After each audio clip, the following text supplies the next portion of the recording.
Welcome back. To the south part of the country, a Chinese conglomerate has indicated an interest to invest in the signature projects embarked upon by the Cross River State Government. Now, this remark is coming from the State Commissioner for Finance, that is Mr. Asuko Ekpeyong in Calabar, the state capital.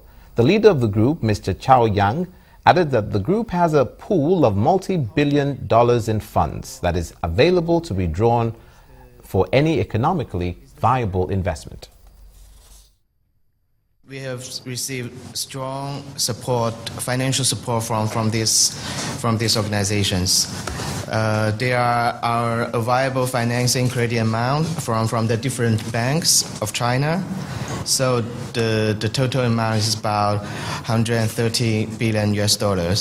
We've had interest, significant amount of interest from various other agencies and state governments that they would be willing to carry on that highway, because the truth is it will serve as a route for them to receive cargoes as opposed to having to go to the southwest.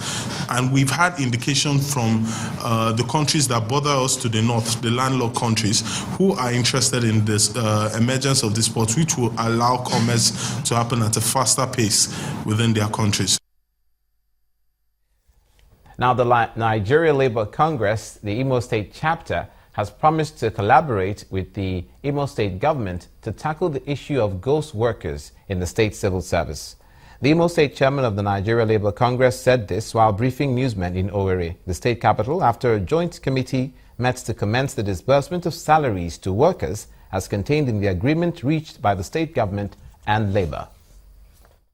After the feud between the state government and Labour over the issue of non-payment of salaries, both Labour and government have decided to set up a joint committee that would implement the agreement reached on the payment of salaries pegged at a ratio of 70-30.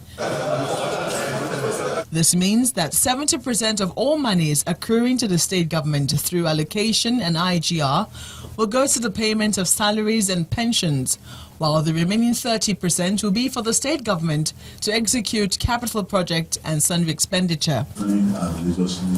This meeting of the joint committee is to brief workers on the details. By virtue of this agreement, there is no reduction whatsoever permitted on the salary of any worker or pensioner in Imo State. These parastatals are paying them one after the other. Before you collect your check, we are sure that you are the one who is going to collect it.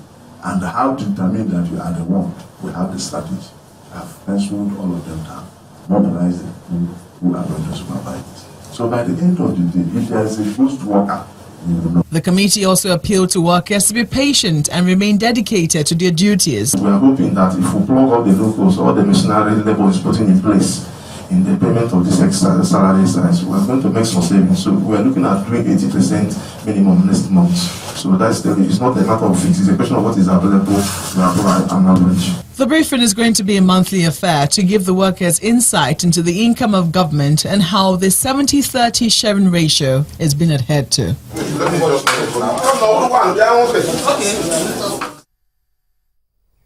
Now, following the federal government's decision to establish civil authority in areas recaptured from Boko Haram by the military, a 25-member inter-ministerial committee was set up and dispatched to the northeastern states of Adamawa, Yobe, and Borno. The committee is drawn from the Ministry of Defense and the Interior.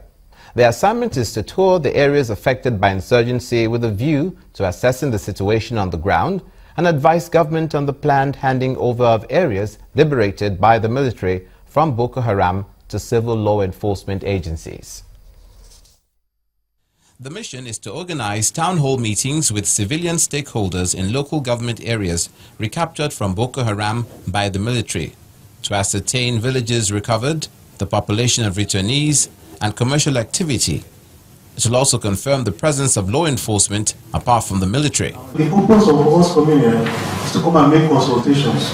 We have some questionnaires.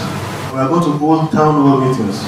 We'll meet with the security agencies, we'll meet with the local government, we'll meet with all the stakeholders. The Interministerial Committee pays a courtesy call on the Emir of Mubi before proceeding to Madagali and Michika. The general consensus is that the military should not be withdrawn from these areas. Major General Fatai Ladipo Ali gives a glimpse of their findings in one of the meetings. It is the intention of the federal government to make things better for all of us. We are aware that the women have special problems. There are so many widows, so many orphans. Schools need to be opened. Health facilities need to be better.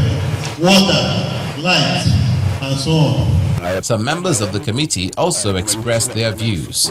People are looking forward for some support in terms of logistics, in terms of welfare, and the people that are supposed to give this are no longer there to be seen on the ground. If the federal government has to withdraw the military, it has to equip the police and retrain them for that purpose. Speaking to the media, Governor Jibrila kicked against the withdrawal of the military until complete peace is achieved. We are one of the frontline states, as you all know. We've been going through this thing for the past how many years now. It's only psychological for our people to see military withdrawal. I don't think they will accept that, because the military honestly has done their best, and the civilians has really appreciated what they have done. A time for the high-powered delegation from the federal government to visit these ravaged communities and have an on-the-spot assessment of the security situation on the ground. Finally, we'll stay in the northeastern part of the country. Now, the Borno State Command of the Nigeria Security and Civil Defense Corps is sealing off private guard companies operating without valid licenses. The Commandant, Abdullahi Ibrahim, effected the closure following the failure of the offenders to fulfill criteria required of them by law. He also warned companies to be vigilant to avoid infiltrating their companies with insurgents desperate to fizzle into the populace. The Corps also received a tanker seized by the Army containing 60,000 litres of fuel. And that's where we draw the curtains for this edition of News Across Nigeria, where we tell you what's happening now in your neck of the woods across the country. I'm Olumide Macaulay. Have a great weekend.